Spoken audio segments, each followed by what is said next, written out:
Salut à tous, aujourd'hui on va parler d'un hashtag que vous avez sûrement vu sur les réseaux sociaux. Je veux bien sûr parler du hashtag lundi 14 septembre. C'est parti pour un nouveau décryptage.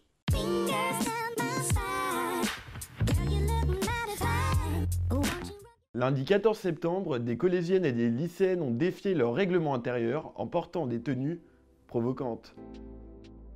Le mouvement du 14 septembre est né sur TikTok avant de se répandre sur Instagram et sur Twitter. Au départ, c'est avec le hashtag Balance ton bahut que les jeunes femmes ont raconté avoir été refoulées de leur établissement. Tout simplement à cause de leur tenue. Et ce sont les hashtags lundi 14 septembre et libération du 14 qui ont recueilli ces témoignages.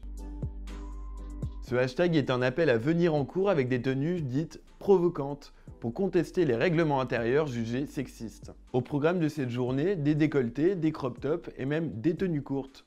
Le short est d'ailleurs au centre des débats, comme vous pouvez le voir avec ce tweet.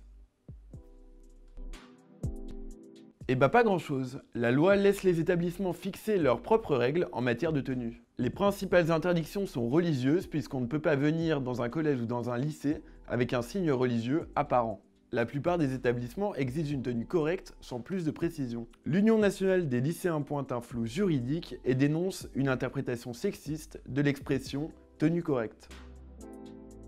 Le ministre de l'Éducation nationale a déclaré que tout irait bien si les jeunes femmes portaient des tenues correctes. Le mouvement a, en revanche, été soutenu par ce tweet de Marlène Schiappa, ainsi que par des collectifs féministes comme Nous Toutes et la chanteuse Angèle.